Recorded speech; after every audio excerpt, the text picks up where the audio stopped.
자, 오늘은 출애굽기부터 오늘은 빨리빨리 진행이 될 것입니다.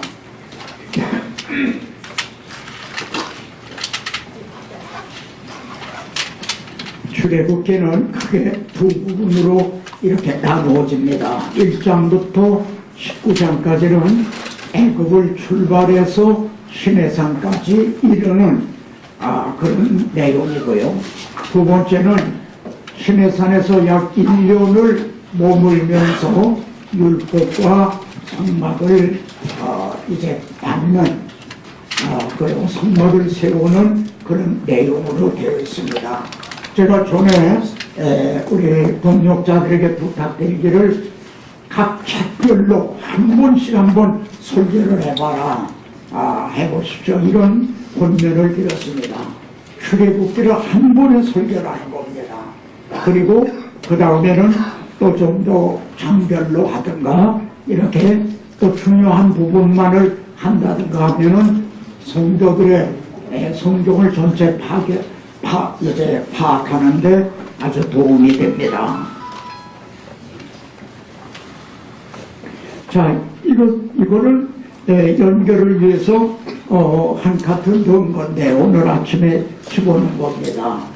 지금 애굽으로 내려간 사람들은 이제 야곱이 거느리고 내려간 사람이 70인이다 그런 얘기를 합니다. 그리고 요셉이 애굽에서 낳은 그런 가족과 해서 또 다른 곳에서는 75인이라고 이렇게 되어 있는 데도 있습니다. 어떻든 한 70여 명 되는 가족들이 애굽으로 내려가게 됐습니다. 그래서 내려가서는 생육하고 불어나 번성하고 매우 강하고요, 온 땅에 가득하게 되었다. 그런데 그들을 말이죠, 바로를 위하여 북토성을 건축하게 했다. 이들은 지금 하나님이 쓰시기 위해서 택한 하나님의 손님입니다. 그런데 바로를 위하여 지금 쓰임을 받고 있어요.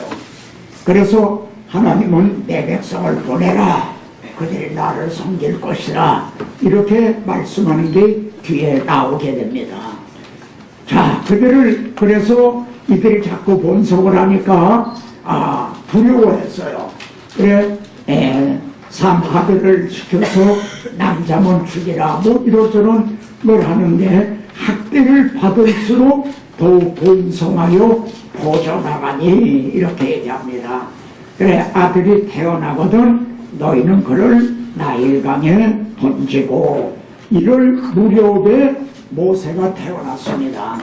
여기 거의 완성된 한 편의 설교가 있습니다. 여기 출애굽기 본문 2장 1절부터 10절이고요. 제목은 누구를 위하여 젖을 먹이는가, 이런 제목이 가능합니다. 여기 계시라는 말을 굳이 안 넣어도 괜찮습니다. 누구를 위하여 젖을 먹이는가. 이 설교는 유년주일학교 교사 혼신 예배라든가요, 요 정도의 혼신 예배 때라든가 이럴 때 여러분이 참고하실 수가 있습니다. 그때 모세가 태어나 모세가 나일강에 버림을 당하게 되죠. 그런데 바로의 딸에게 발견이 됩니다. 근데 모세 누이가 바로의 딸에게 와서는 당신을 위하여 이제 유골 하나 구해다가 젖을 먹이게 하니까 그렇게 아주 재치 있게 그럽니다. 그래서 결국 모세는 어머니 요게벳에 의해서 이제 양육을 받게 됩니다.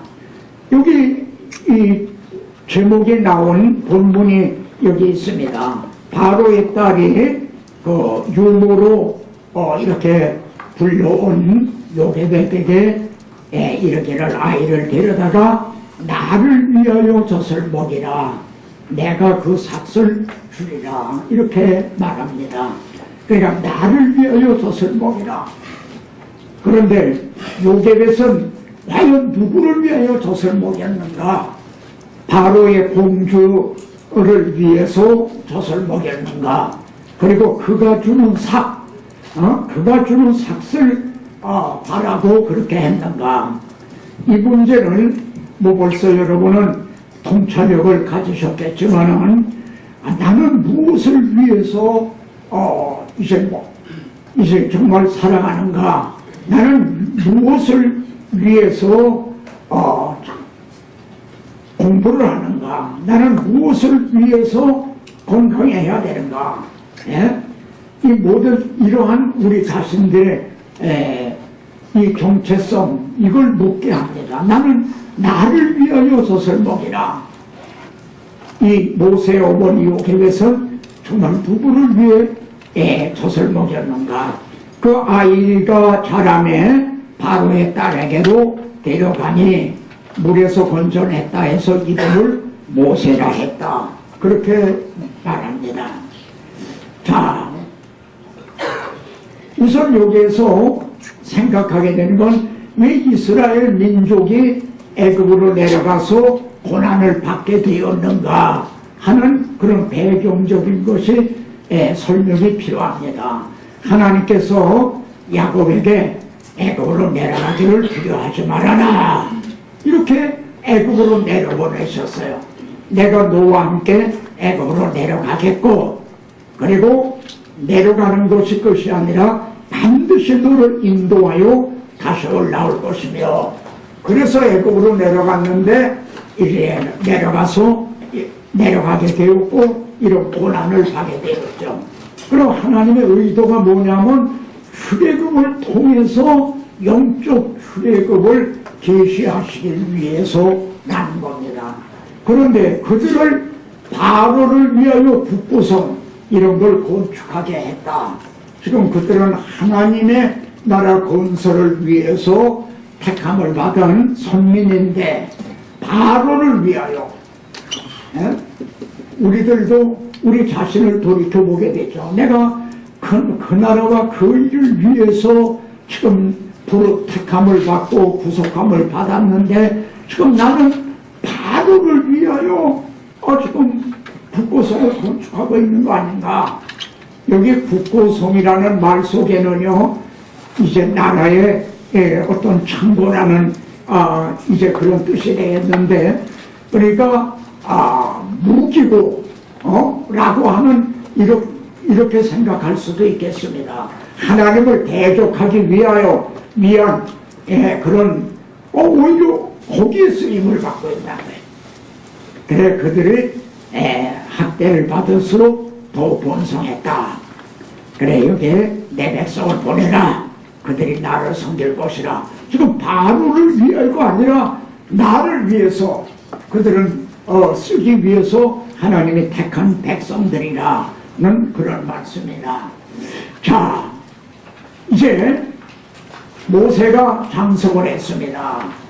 자기 형제들에게 가서 이제 고역함을 보더니 애굽 사람이 어떤 히브리 사람을 치는 걸 봅니다. 여기 보면요 모세가 있고 한쪽엔 애굽 사람이 있고 한쪽에는 하나님의 백성, 여기 하나님의 백성이 있는데 애굽 사람이 하나님의 백성을 막 치는 거예요. 학대하고 그러는 거죠. 거기 가운데 모세가 서 있는 겁니다. 중간에 말이죠. 그럼 여기 모세의 어머니 요게벳이 모세를 젖을 먹인 기간은 얼마나 될까? 학자들은 아무리 오래 먹였어도 5년을 넘기지는 않았을 거다. 그렇지 않습니까? 자, 이제 그러니까 요게벳은 5년을 어렸을 때 5년을 먹였고 바로의 공주는 그를 데려다가 지금 이 장성한 후에는 사도행전에서 스데반 집사가 증언하는 말에 의하면은 40살이 됐을 때입니다. 그러니까 35년 동안을 애굽에서 초등학교부터 중학교, 고등학교, 대학교 이런 교육을 받았단 말이에요. 그러니까 애굽의 모든 학술 그리고 사상 이것으로 이제 교육을 시킨 거죠. 자, 그러면은 모세의 어머니 요셉에서는 누굴 위해서 젖을 먹였는가 하는 것이 여기에 검증을 받을 그럴 때가 있는 거죠. 누구를 형제라고 할 건가? 애굽 사람을 자기 형제라고 애굽 사람 편을 들 건가? 아니면은 하나님 백성 편을 들 건가? 근데 모세는요, 애굽 사람을 죽여 이렇게 말합니다.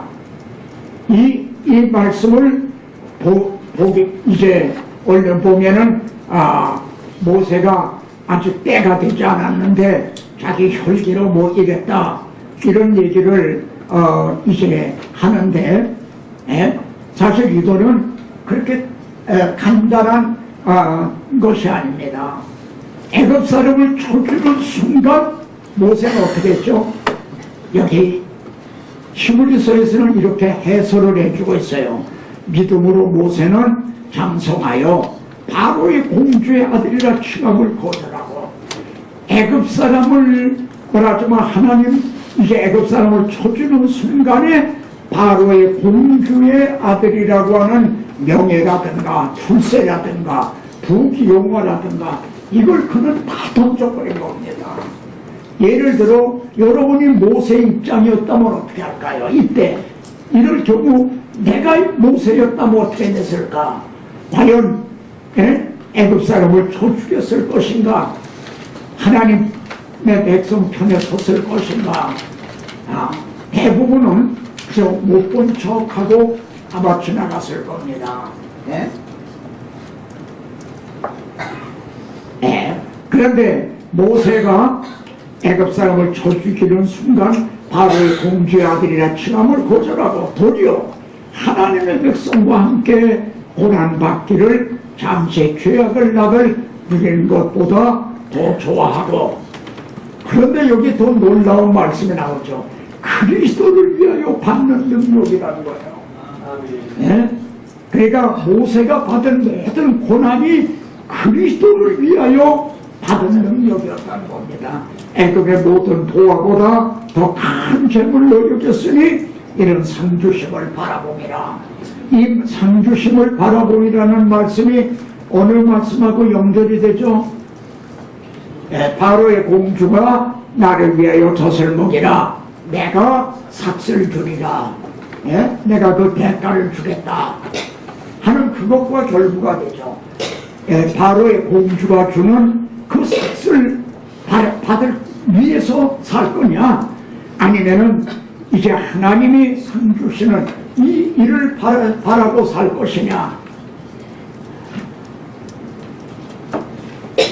자, 여기에서요, 모세는 무엇을 위하여 세움을 받았는가? 제가 쓴 책에 나의 소명, 나의 사명이라는 책이 있습니다. 이제 그것은 나는 무엇을 위하여 세움을 받았는가 부제로 그렇게 돼 있어요.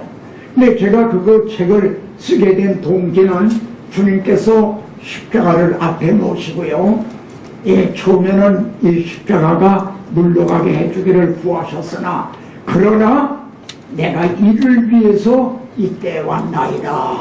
주님은 그렇게 말씀했어요. 내가 이를 위해서 이때 왔나이다. 그때 내게 이제 도전적으로 다가온 거는, 그러면 나는 무엇을 위해서 이때 왔는가? 나는 무엇을 위해서 이때 세움을 받았는가를 생각하게 된 거죠. 이렇게 해서 아담부터 시작을 했어요. 성경에 등장하는 모든 인물을 봤는데 인물 중심이 아니라 하나님의 아담은 무엇을 위해서 세움을 받았는가? 이제 아벨을 무엇을 위해서, 가인은 무엇을 위해서, 하와는 무엇을 위해서, 이렇게 성경에 등장하는 그 유명한 인물들을 다 적었어요. 예를 들어 모세는 무엇을 위하여 세움을 받았는가? 우선 이렇게 대답할 겁니다. 하나님께서 모세에게 이제 내가 너를 바로에게 보내요 내 백성 이스라엘 자손을 애굽에서 인도하여 내리라. 이스라엘 백성을 애굽에서 인도해내기 위해서 모세는 세움을 받았다, 이렇게 말하겠죠. 이건 맞는 말이면서 너무 부족한 말이라는 겁니다. 아직 눈이 열려지지 않은 그런 상태라는 거죠. 왜냐하면 성경은 이렇게 말씀합니다. 모세는 장래에 말할 것을 증언하기 위하여 세움받았다고. 놀라운 얘기죠. 모세는 장래에 말할 것이 뭡니까? 출애굽을 통해 영적 출애굽을 증언하는 그 일에 세움을 받았다는 겁니다. 네. 우리 주님이 38년 된 병자를 고쳐주셨는데 그날이 안식일이었죠. 유대인들은 왜 안식일날 일을 하느냐, 안식일에 봉하느냐 하고 핍박했을 때 주님이 대답하신 말씀, 그걸 늘 좀 기억하시 바랍니다. 내 아버지께서 이제까지 일하시니 나도 일한다 그러셨어요. 그런데 하나님 아버지가 일하시는 건 출애굽이 아니라는 겁니다. 출애굽은 하나의 그림자로서 하나님이 이렇게 세우신 거예요. 그래서 야곱을 애굽으로 내려보내셨잖아요. 그래서 나도 함께 내려가겠다. 그리고 거기서 너를 큰 민족을 이루게 하겠다.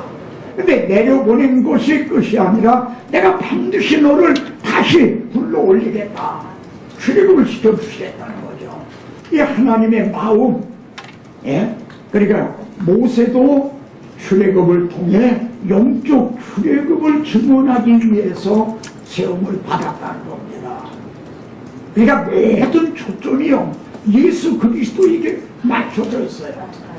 그리고 뒤에가 보게 되지만은 출애굽하게 된 아주 결정적인 계기가 뭡니까? 6월절 어린 양이 죽임을 당함으로, 그래서 그 피를 뿌림으로 되었지, 하나부터 9까지 이제 어떤 재앙을 인해서 출애굽하게 된 게 아니거든요.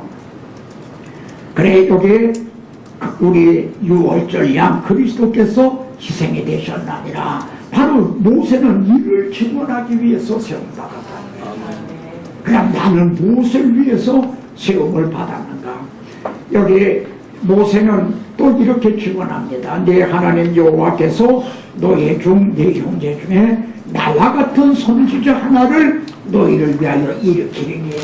나와 같은 선지자, 그러니까 모세 영적 출애굽을 시키는 용도자가 로 세움받은 모세는 이제 그 출애굽하는 용도자로 세움받은 모세는 영적 출애굽의 용도자인 예수 그리스도의 모형적인 인물로 나와 같은 선지자. 그리고 사도 바울은 베드로는 사도행전 3장에서 바로 이 말씀을 인용을 합니다. 나와 같은 선지자 하나를 세우리라 했는데 바로 예수님이 그분이시다. 그러니까 모세는 이를 위해서 세움을 받았다면은 요셉에서는 누구를 위해서 젖을 먹이게 됩니까? 참, 여기에 하나님의 백성을 위해서, 그리고 궁극적으로는 그리스도를 위해서 여기, 그리스도를 위하여 받는 능력, 그리스도를 위해서 젖을 먹였다는 게 되는 거죠.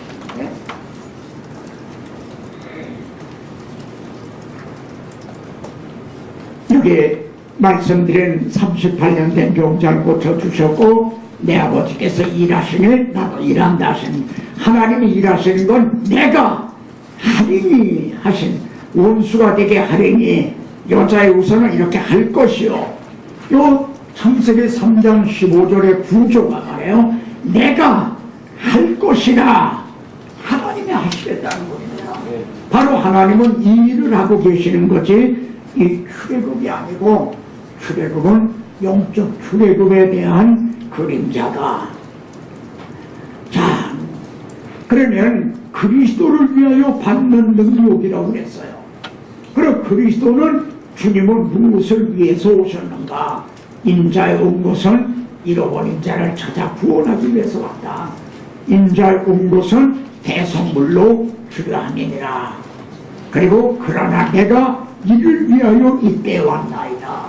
그리고 주님은 십자가상에서 다 이루었다. 그러니까 요게벳이 젖을 먹인 그것도 그리고 모세가 세움받은 것도 결국 이 일을 이루시는데 쓰임을 받고 있다는 거죠. 예? 하나님께서 자기 아들을 보내 잃어버린 우리를 찾으시는 이 일에 하나님 나라 건설에 쓰임을 받고 있다. 자, 여기 주님이요 예루살렘에 입성을 하십니다. 그런데 제자 2명을 맞은편으로 보내면서 거기 가면은 매여 있는 나귀와 나귀 새끼가 있는 것을 볼 것이다. 그럼 가서 풀어오라. 이렇게 말씀합니다. 그래서 주인이 있다가 말해요. 왜 풀어가느냐? 그러거든 주가 쓰시겠다 하라. 이렇게 얘기합니다. 그래서 와서 풀어왔어요. 그렇게 나귀를 만나고 그리고 주가 쓰시겠다 해서 나귀 새끼를 타고, 그래 주님은 그 나귀 새끼를 타고 예루살렘에 입성을 하셨단 말이에요. 근데 이게 그냥 즉흥적으로 된 것이 아니라 바로 예수가 스가랴 선지자를 통해 예언하셨던 그 메시아다. 그걸 증거하는 대로 이제 하기 위해서요. 이는 왜 이렇게 하셨느냐면 이는 선지자로 하신 말씀을 이루려 하심이라. 일러스되 시온의 딸에게 이르기를 네 왕이 내게 임하나니 그는 겸손하여 나귀 곧 몽에 매는 짐승의 새끼를 다도다 하라 하셨느니라. 그래 이 말씀에 성취가 된 거죠. 그럼 생각해 봅시다. 이 나귀 새끼까지도 말해요. 선지자로 하신 말씀을 이루기 위해서 그때 그 장에 있었다는 게 된다는 거예요. 그렇지 않습니까? 심지어 이 나귀 새끼까지도 하나님께서 선지자로 미리 하신 말씀을 이루어드리기 위해서 그때 그 장에 있었다는 거예요. 그렇다고 하면은 나는 무엇을 위해서 이때 지금 세움을 받았고 이 자리에 오게 나를 인도하셨는가? 이걸 생각해보지 않을 수 없지 않습니까? 사실 여기서 좀 더 생각을 해봅시다. 성경에 보면 요나의 경우를 하나 우리가 예를 들면요, 요나가 하나님의 명을 거역하고 다시스로 가는데 큰 풍랑을 일으키셨죠. 그리고 이제 요나를 물에 던졌어요. 근데 큰 물고기가 그를 삼켜서 결국은 이제 니느웨에 가서 토해냈단 말이에요. 예? 그래서 거기에서 요나가 미치게 했죠. 요나는 그 족국 니느웨가 아수르의 그 수도 니느웨가 회개하고 모든 게 마땅치 않았단 말이에요. 그래서 불평하고 있는 그를 깨닫게 하기 위해서 박농풀을 나게 하고 성공을 하니까 기분이 좋았었죠. 근데 또 벌레를 명해서 이제 씹게 했단 말이에요. 그러니까 말라보니까 또 이제 불평했단 말이에요. 너는 네가 심지도 않고 한 있다가 온 그거를 박농풀 아끼느냐. 지금 니느웨에는 좌우를 분별하지 못하는 자가 40만 명이나 있다. 내가 이를 아끼는 것이 어떻게 마땅치 아니하냐. 요나서는 이렇게 끝나요. 그러면 한번 생각해 봅시다. 요나를 성취했던 큰 물고기, 그리고 심지어 박농쿨, 그리고 박농쿨을 씹은 벌레까지도 말이죠. 이 하나님의 나라 건설을 이루는데 아주 쓰임을 받고 있다는 거죠. 근데 예수 그리스도는 그것들을 위해서 십자가를 지시지 아니거든요. 우리들을 너는 내 것이 아니라 너는 값으로 산 것이 됐다. 예? 그런 나는 본래는 하나님의 형상대로 우리가 지음을 받았고 이제 타락한 후에는 주님이 값을 주고 사서 다시 회복을 시켜주신 나인데 나는 무엇을 위해서 세움을 받았는가? 이 요게베셀의 그 바로의 공주가 나를 위해서 젖을 먹이다. 그런데 지금 하나님의 백성들이 의외로 그 나라가 그 일을 위해서가 아니라 인생의 목적이 말이에요. 예? 인생의 목표가 그 나라와 그 일을 위해서 라는 거로 바꿔져 있는 게 아니라 여전히 바로를 위해서 국고성을 쌓고 있는 이 세상적인 거기에 이제 내어 있는 게 아닌가. 자, 그럼 그리스도인이란 누구를 위하여 사는 사람인가? 여기 보면은 이 위하여라는 말을 이렇게 좀 정리를 해놓은 겁니다. 나를 위하여 젖을 먹이라. 바로의 공주는 그랬죠. 또 하나님의 쓰시기 위해서 영적 주력을 계시게 하기 위해서 그들을 애굽으로 내려보냈는데 그를 바로는 자기를 위해서 북고성을 쌓도록 만들고 있는 거죠. 하나님이 쓰시려고 택한 선민인데 바로는 자기를 위해서 북고성을 쌓게 하고 있다는. 그런데 이제 모세는 말이에요. 그리고 요셉에서는 그리스도를 위하여 그리스도를 위하여 젖을 먹였고 그리스도를 위하여 받는 능력을 애굽의 모든 보아마다 장래일을 증언하기 위하여 세움받았다는 거예요. 성경은 그래서 우리 보고 너는 먹든지 마시든지 무엇을 위해서 무엇을 하든지 다 하나님의 영광을 위하여 하라 이렇게 말씀을 하죠. 오직 우리를 대신하여 죽었다가 다시 사신 자를 위하여 살려야 해. 이제 우리는 인생의 목적이 다 바꿔진 사람이다. 근데 목적은 그냥 놔두고 이들을 그리스도인이라 정말 말할 수가 있겠는가? 우리 중에는 자기를 위하여 사는 자가 없고 자기를 위하여 죽는 자가 없도다. 우리가 살아도 주를 위하여 살고 죽어도 주를 위하여 죽다니. 여기 우리 중에는 이런 사람이 없다는 거예요. 자기를 위해 살고 자기를 위해 죽는 그런 사람이 없다. 만약 있다면은 그 사람은 복음이 뭔지, 우리를 대신하여 죽었다가 다시 사신 자를 위하여 살게 하려니라. 아직 복음이 뭔지 듣지도 못한 사람, 정말 그 사람이 거듭났는가? 만일 그랬다도 아주 어린한 상태라는 이러한 그 본문을 가지고 여기에다 좀 더 풍성하게 여러분이 작성할 수가 있습니다. 우리가 마지막으로 명심해야 될 구조가 있어요. 자, 여기 욥이 있죠. 욥기에 하나님이 말이죠, 사탄에게 욥을 자랑을 하신 거예요. 욥같이 순전하고 천실하여 악에서 떠난 자가 없다. 그러니까 사탄은 까닭없이 그러니까 하나님의 울타리처럼 그걸 다 보호해 주시고 그러니까 그렇지 그걸 쳐보십시오. 대면의 역할이다. 그래서 하나님이 그걸 한번 해봐라. 그러나 그의 생명은 내가 해하지 못한다. 그래서 욥이 시험을 당하게 된 거예요. 자, 저 욥은요 자기를 중심에서 하나님과 사탄이 대결하고 하듯 하는 이걸 모르고 있다는 거예요. 천상에서 되어지는 걸 모르고 있어. 그런데도 욥은 주신이도 하나님이시요 취하신 이도 하나님이시니 하나님의 이름이 찬양을 받으실지어다 하고 입술로 범죄하지 않았다. 근데 욥이 만일 말이에요, 사탄이 말대로 대면에서 하나님을 욕하고 원망하고 그랬다면 어떻게 될까요? 하나님의 얼굴이 그냥 노차려졌겠죠. 얼굴이 빨개졌을 거란 말이에요. 그런 일이 에덴에서 있었다는 겁니다. 아담 하와를 중심에 하나님은 먹으면 반드시 죽으리라. 근데 한쪽에 사탄은 먹으면 내가 오히려 하나님같이 된다. 근데 누구 말을 들었습니까?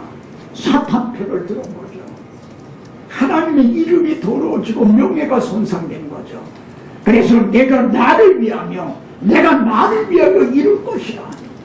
어찌 내 이름을 욕되게 하며 내 영광을 다른 자에게 주지 아니하리라. 그래서 내가 하리라. 여자의 우선을 보니 내 머리를 상하게 하고 이렇게 하나님은 다시 십자가에 하신 거죠. 기록된 바와 같이 하나님의 이름이 너희로 인하여 이방 중에서 모독을 받는다.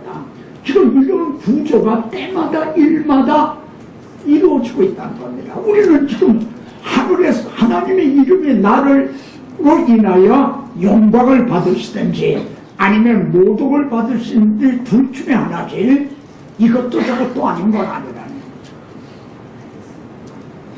이현의 주님을 내가 올라 영광의 주님을 비방했다.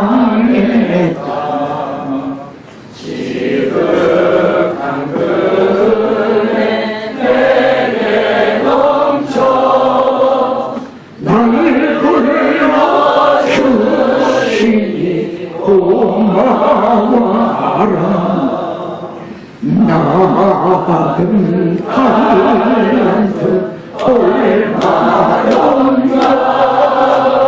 나 힘써 그것을 남기로서 갑절로 주님께 바치오며 충성된 종이라 상 주시니 나 받은 talent 올바른가 나 힘써 그것을 남기로서 갑절로 주님께 바치오며 충성된 종이라 상 주시니.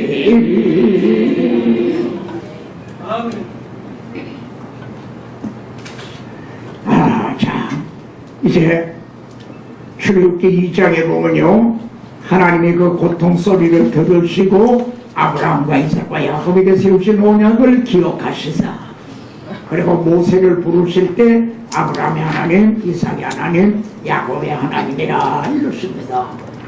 나는 아브라함, 이삭, 야곱에게 언약한 그 언약의 하나님이다.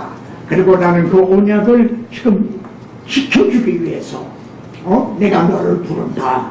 이런 언약을 지켜주시는 하나님. 근데 여기에요, 제가 여러분이 기도를 드리실 때 이 장면을 잠깐 묵상을 하시면은 도움이 됩니다. 우리 함께 보시면요, 여호와께서 가라사대 내가 애굽에 있는 내 백성의 고통을 종용히 보고 그들이 그 간역자로 인하여 부르짖음을 듣고 그 의도를 알고. 우리가 믿는 하나님은 여러분이 기도하실 때 이제 뭐 보고 계시고 듣고 계시고 또 여러분의 사정을 알고 계시는 하나님이시다. 기도할 때 이것만 잠깐 묵상해도 기도하는 마음 자세나 또 간절함이 더할 수가 있죠. 그런데 거기가 끝이 아니라 내가 내려가서 또 그러신 거예요. 예? 그러니까 하나님의 응답이 우리에게 주어지는 거죠. 내가 내려가서 그들을 건져내고 그리고 인도하려 하렵니다. 데려가려 합니다. 이렇게 말씀을 합니다. 이분이 언약하신 걸 지켜주시는 하나님이시죠. 자, 그러면 이 일에 내가 너를 바로에게 보내요. 이제 쓰시려고 하는데 모세는 내가 누구만데?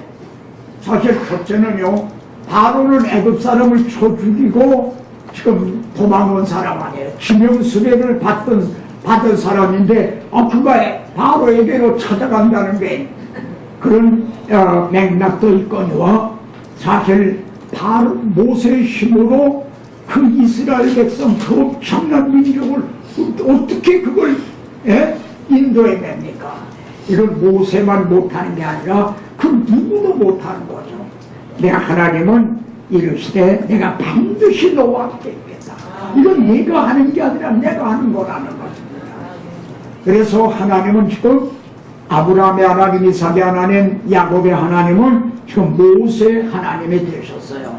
근데 이 말씀을 왜 제가 강조하냐면 마지막에 신명기에 가서 모세가 죽기 전에 노예 하나님이라, 신명기에만 노예 하나님이라 276번인가요?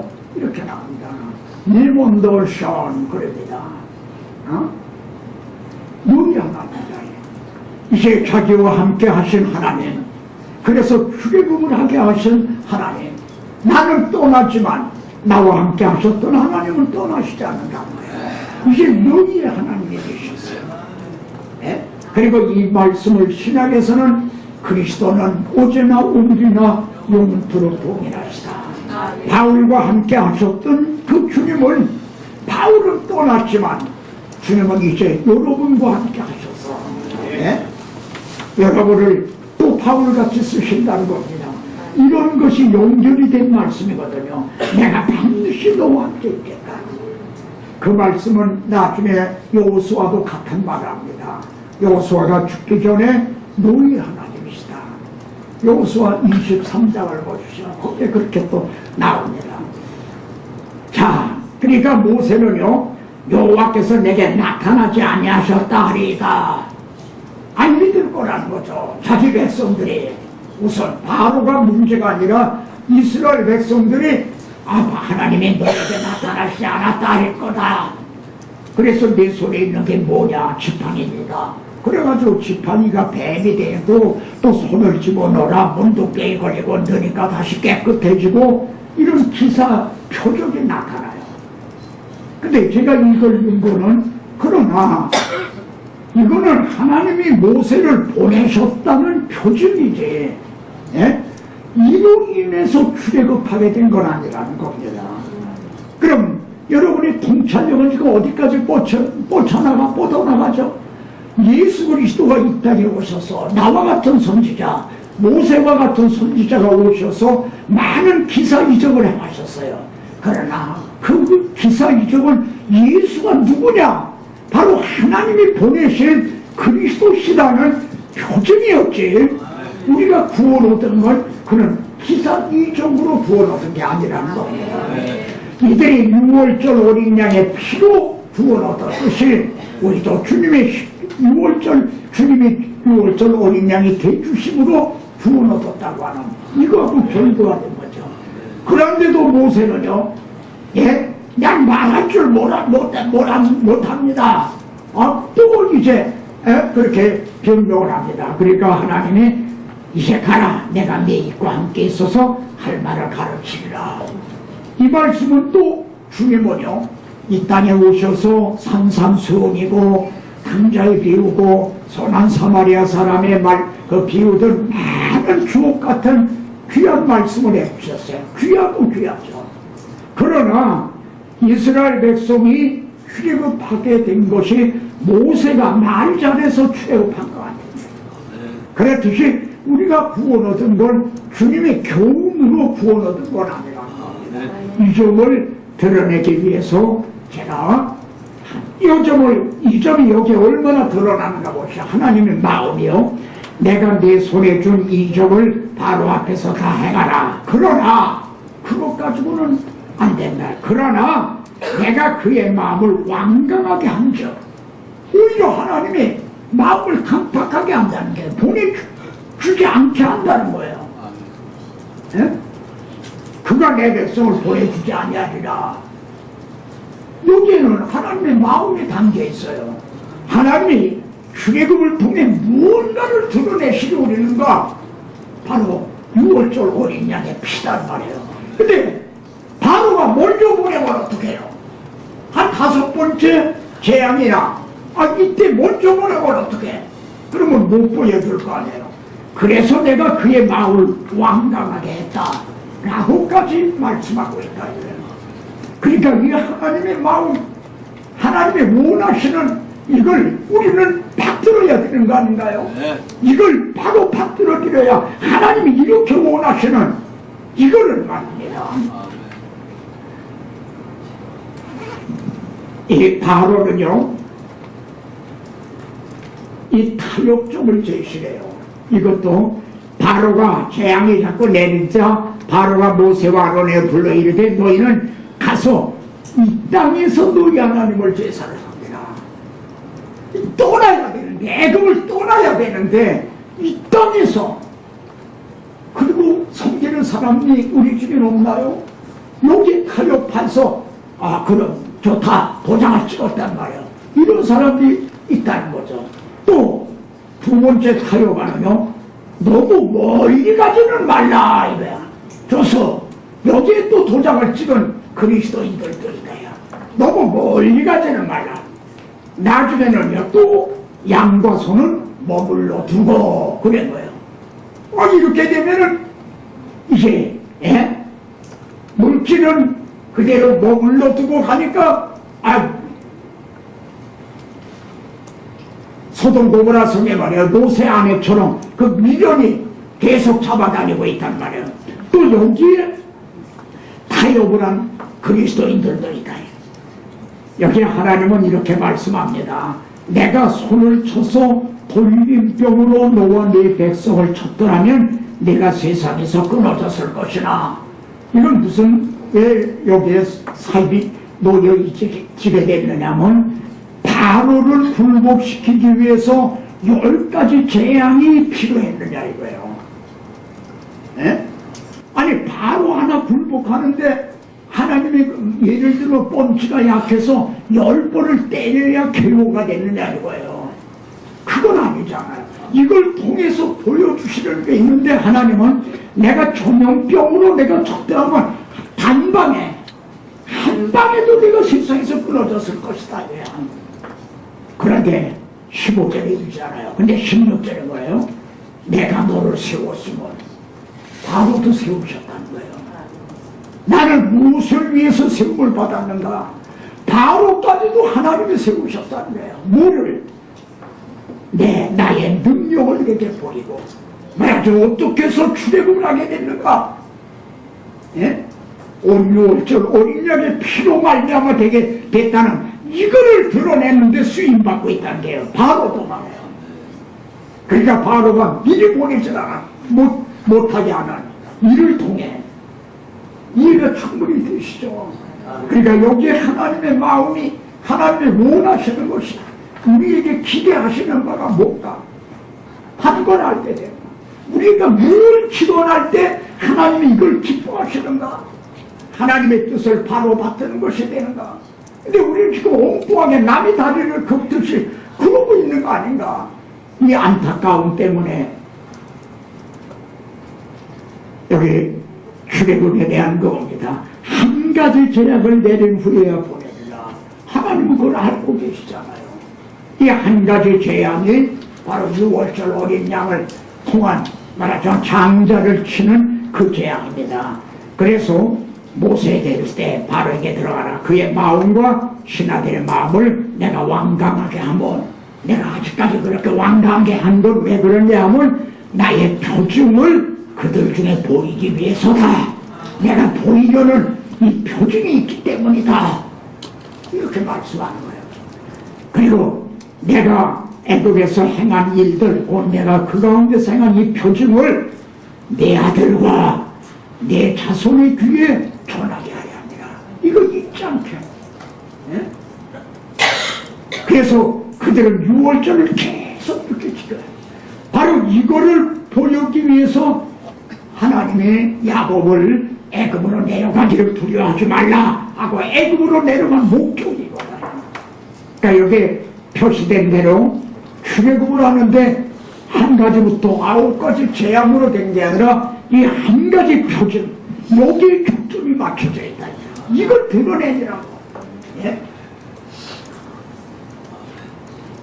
우리가 찬송가 중에 그런 거 있죠. 울어도 못하네, 힘써도 못하네, 참아도 못하네, 믿으면 하겠네 하는 아주 한 가지부터 9가지 재앙으로 안 된다. 오직 한 가지 표준, 6월절 어린양의 피. 그런데요, 복음서의 초점이 어디에 맞춰져 있나 보세요.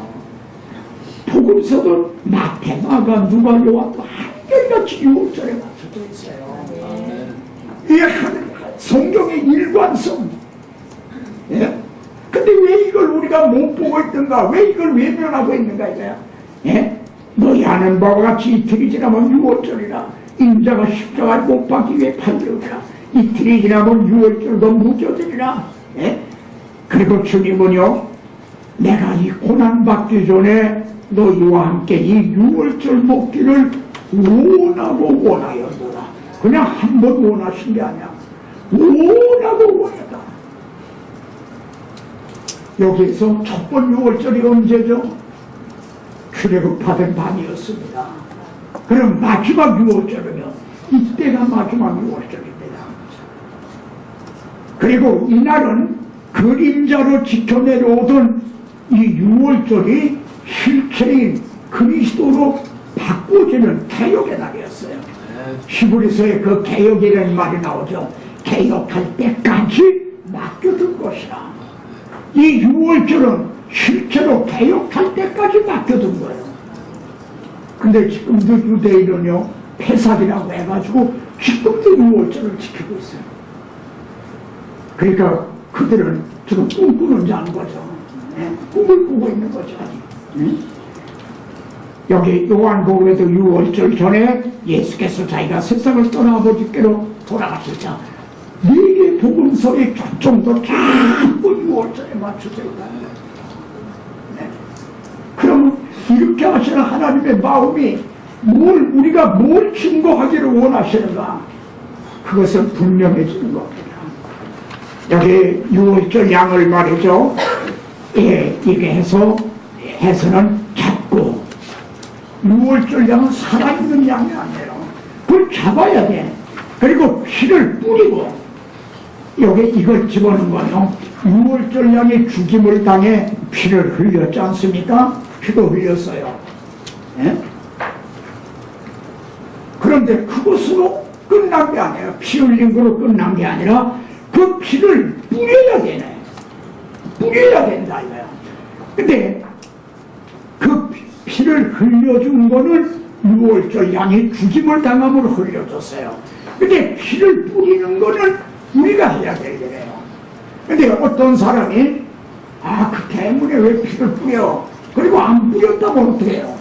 양은 피를 흘려줬는데, 이 말씀이요, 우리에게 그대로 적용이 돼요. 예수 그리스도가 유월절 양으로 피를 흘려주셨어요.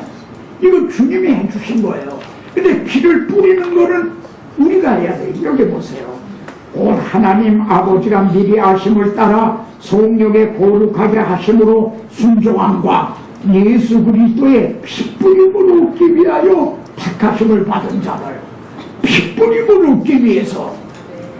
이 베드로는 바로 이 장면을 구약과의 일관성 때문에 이렇게 표현하고 있는 겁니다. 유월절 양이 피를 흘려줬어도, 그리스도가 십자가에서 피를 흘려줬어도 그 피를 뿌려야 효력이 있다 이거야. 근데 그럼 언제 피가 뿌려지죠? 우리가 이 복음을 증언할 때 성령으로 말미암아 성도들의 마음 때문에 마음문에 피가 뿌려진다 이거야. 네. 그래서 그 피를 볼 때에 넘어가게 되는, 정죄함이 없게 되는. 다시요, 피를 흘린 거는 유월절 양이 해준 거지만 뿌리는 거는 우리가 해야 될 일인데, 우리가 이 십자가 복음을 증언할 때에 성령으로 말미암아 그게 성도들의 마음에 뿌려진다. 그래, 그럴 때 피 뿌림을 얻기 위하여 택하심을 받은 자라.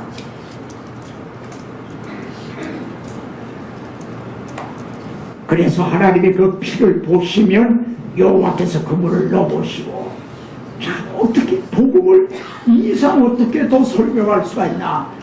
이 피를요, 누가 보죠? 여호와께서 피를 보신다네. 이스라엘 백성은요, 대문에 피를 뿌리고 그 안에 있는 거예요. 그 피를 못 봐요. 피는 하나님 보시라고 뿌려진 거예요. 그러니까 하나님이 이제 심판하실 때 어느 집 대문에 갔는데 피가 시뻘겋게 뿌려졌단 말이에요. 그러면 어때요? 피가 말해주는 거예요. 이 집은 죽임을 당했다 이거야. 심판 당했다 이거야. 저 피를 봐라. 사실요, 이스라엘 집에서도 죽음은 있었어요. 어린 양이 대신 죽은 거죠. 예? 아니, 놀라운 사실. 예? 그리고 하나님이 피를 보시고 그 안에 있는 사람들은 피를 통해 보시는 거예요. 이제 하나님께서 우리를 십자가를 통해서 보심으로 우리에게 존재함이 없다는 거죠. 주님이 내 대신 존재를 받으셨기 때문에 복음을 이거보다 어떻게 더 알아듣기 쉽게 설명할 수가 있나요? 예? 하나님이 이렇게 어린아이라도 알아들을 정도로 이렇게 우리에게 구약을 통해 보여주시고 이걸 증언하라고 우리는 세움을 받은 겁니다. 근데 여기에서 조금 더 생각할 문제가 나와요. 10가지 재앙, 9가지 재앙을 나눌 때요, 이스라엘 자손들이 있는 곳 고센 땅에는 우박이 없었더라. 고센 땅에 우박이 없었다 이래요. 애굽에는 우박이 막 내려서 재앙을 받았는데 또 애굽 천지에는 흑암이 있었어요. 근데 곳 사는 그곳에는 빛이 있었더라. 그럼 무슨 생각이 드시죠? 그러면 애굽에는 장자가, 애굽 집에서는 장자가 다 죽었는데 이스라엘 집에서는 장자가 죽지 않았더라 하면 될 거 아니에요.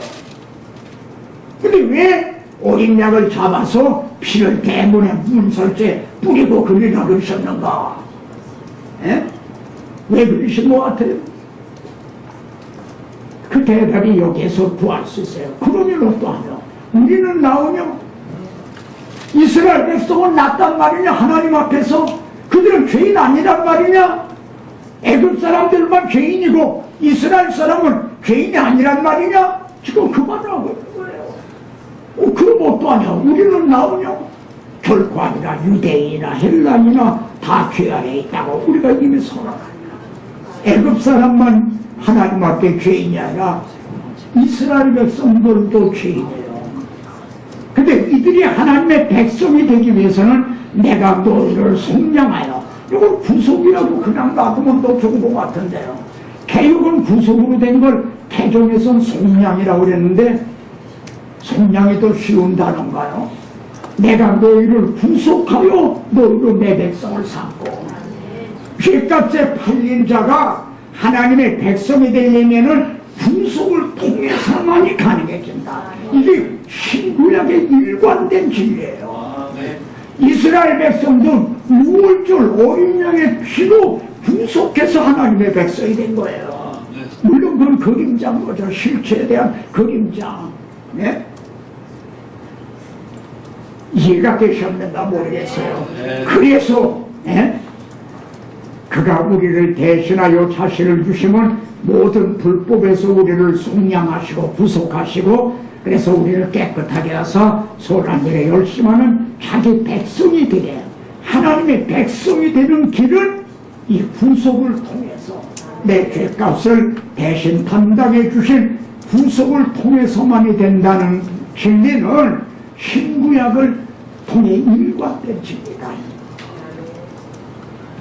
자, 430년이 끝나는 그날에 여호와의 군대가 다 애굽에서 나왔다. 이게 하나님의 기대치죠. 우리에게 하나님이 기대하시는 바는 뭐예요? 여호와의 군대인 거예요. 교회는요, 종합병원과 같은 기능이 있어요. 또 유치원과 같은 기능도 있어요. 네? 그러나 하나님이 궁극적으로 기대하시는 것은 여호와의 군대가 되는 거야. 영적 전쟁을 하는 거니까요. 그래 하나님이 구름기둥 불기둥이로 그들을 인도해 나셨는데, 그 하나님이 이렇게 막다른 골목으로 인도하신 거예요. 그래 광야에 갇힌 바 되었다 하리라, 이렇게 막다른 골목으로 도발이 든 쥐같이 됐다 이거예요. 그러면은 이렇게 하신 의도가 뭔가? 그게 시편 77편에 제가 시편을 정말 여긴 복을 창고다, 이건 성경의 백화사전이다, 정말 그래. 이 시편이 중문으로도 이제 이렇게 두꺼운 거 상하권으로 번역이 됐는데 한글은 상중하로 세 권으로 돼 있어요. 이게 뭐냐, 내가 이 시편 기자가 환난을 당했어요. 지금 환난을 당했어요. 그래서 막 하나님 앞에 부르짖어요. 하나님 앞에 부르짖고 있어. 예? 그러면서 내가 하나님을 기억하고 불안하여 근심하니 하나님 앞에 기도하면서도 불안하고 근심하고 있어. 이게 우리들의 또 모습이죠. 환난을 당하면은 부르짖으면서도 근심하고 내 심령이 상하구나.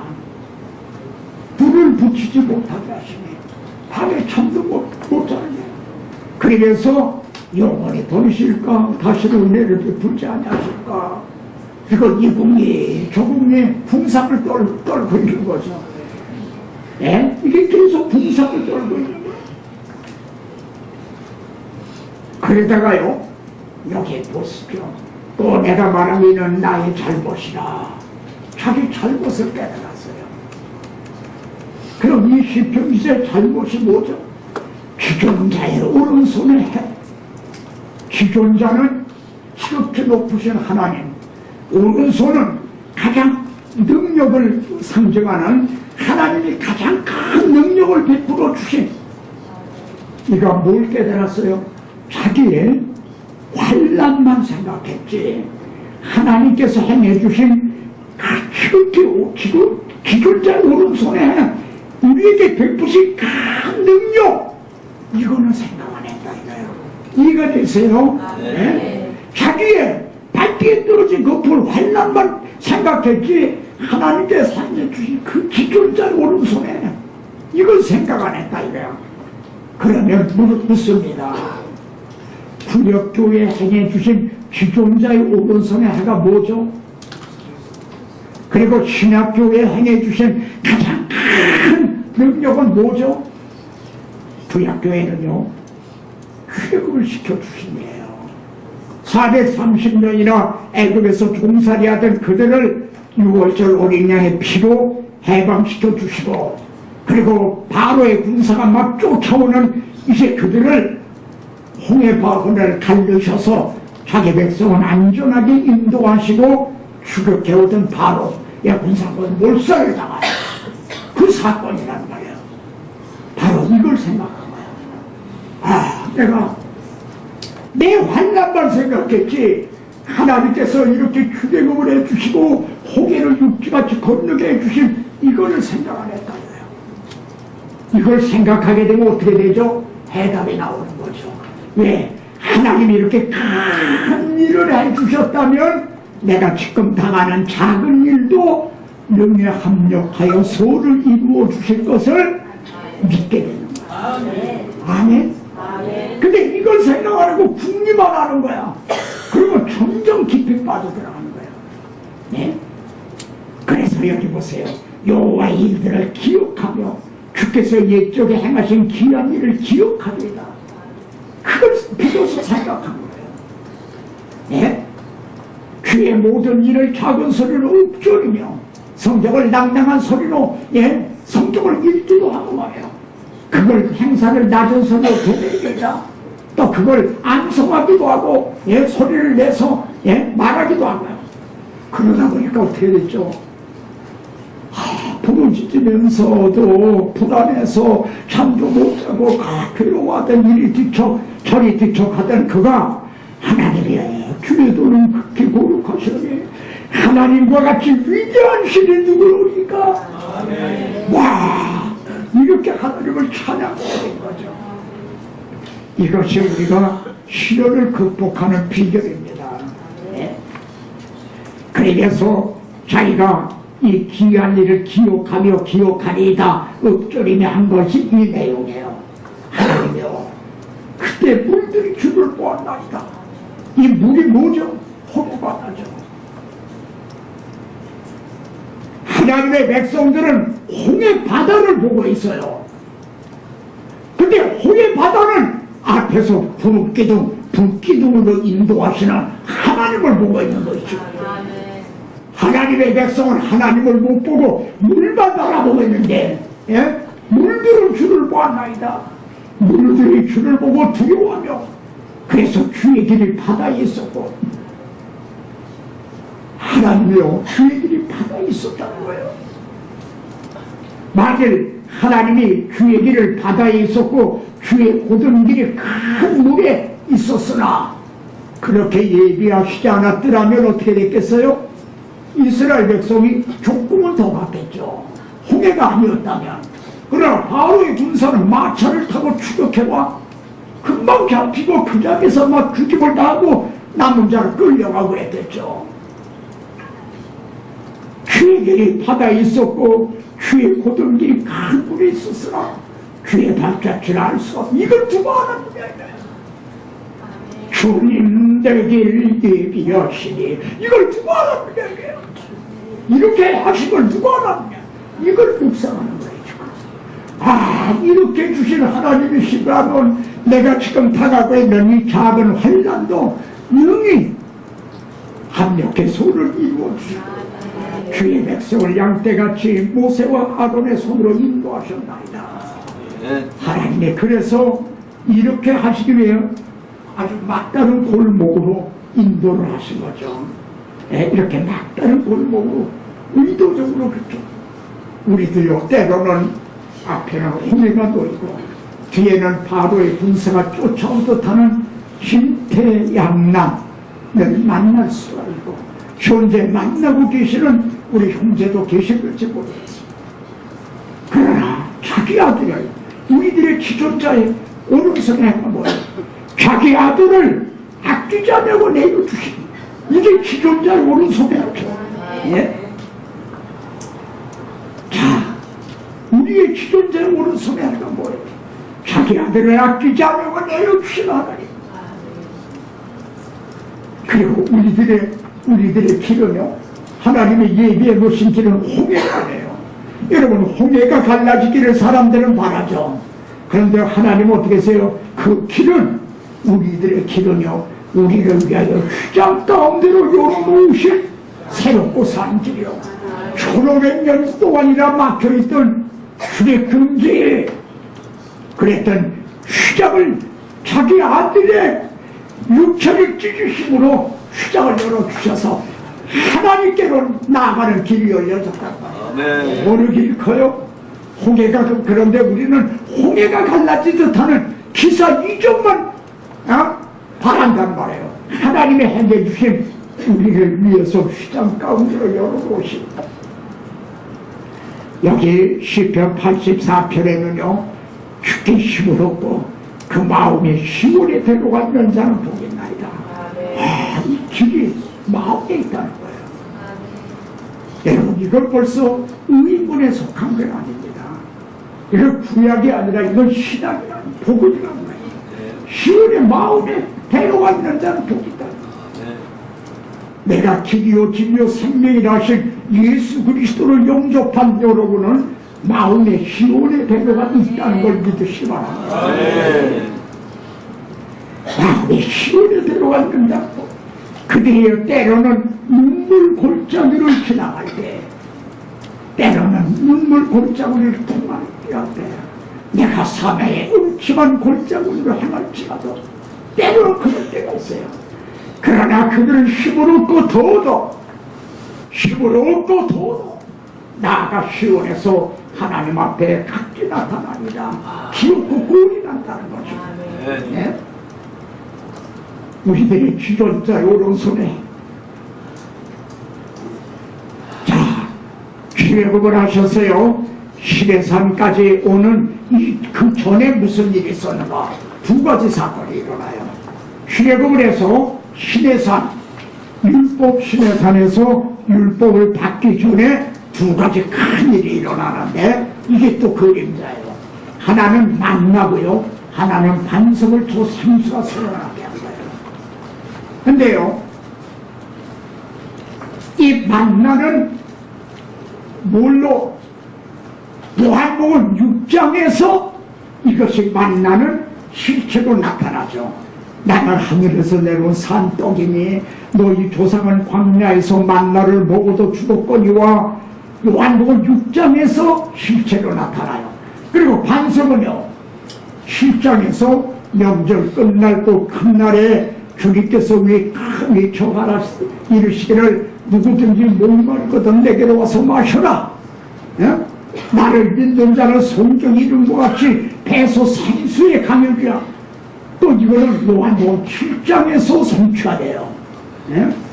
이거 기억해 주시기 바랍니다. 여기에 만나는 요한복음 6장, 이 반석의 생수는 요한복음 7장에서 성취화된다. 그래 여기에서 우리가 생각할 건요, 율법을 받기 전에 벌써 만나와 생수를 주셨다. 복음이 먼저 주어졌다는 겁니다. 예? 그들이 만나라 하였으니 그랬습니다. 근데 여기에 16장에서 만나가 나뉘고 17장에서 반석인데, 여기도 가만히 이걸 음미해 보세요. 내가 하나님께서요, 내가 호렙산에 있는 그 반석 위 거기서 내 앞에 서리니 너는 그 반석을 치라. 그럼 어떻게 돼요? 이게 세 가지 해석이 있어요. 하나는 하나님이 보시는, 내가 이렇게 보고 있을 테니까 내가 그 반석을 쳐라. 내가 보는 앞에 쳐라. 이제 그런 해석이 있고요. 또 하나 해석은 반석은 네가 쳤지만 몸은 내가 내게 할 것이다. 이런 해석이 있고. 그런데 우리는요, 하나님이 그 반석을 쓰시겠다는 거예요. 그리고 반석을 치라는 거예요. 그럼 결국 누굴 치려야 되죠? 하나님을 치셔야 되죠. 여기에도요, 종관사가 붙어있다는 걸 꼭 기억하시기 바랍니다. 그 반석이에요. 아무 반석이 아니라 그 반석. 그리고 성경이 말씀하는 주는 반석이시니, 주님이 곧 우리의 반석이신 거예요. 그 반석인 거예요. 그 반석 위에 내가 거기서 내 앞에 서리니 너는 그 반석을 치라. 이 말씀이 이제 스가랴서 13장에 이제 내 짝된 자, 내 목자, 내 짝된 자를 치라. 그러면은 죄와 도록을 씹는 셈이 솟아나리라. 거기다 스가랴 13장 한번 미모를 해보시면, 나중에 찾아보시면요. 그래 주님은 이거 요한복음 6장에서 논조상들은 만날 먹었어도 죽었거니와, 그리고 이제 여기 7장에 여기다 7장을 넣었으면 좋을 텐데, 그는 그를 따르는 신령한 반석으로부터 마셨으며 그 반석은 곧 그리스도라. 이들이 반석에서 생수가 솟아나 마시게 된 반석이 곧 그리스도라는 거예요. 그리고 생수는 그냥 솟아난 게 아니라 그리스도가 치심을 당함으로, 고난을 당하심으로 솟아나게 했다. 여기에서요, 출애굽을 해서 시내산에 와서 율법을 받기 전에 벌써 만나와 생수와 즉 복음이 먼저 주어졌다고 하는 사실입니다.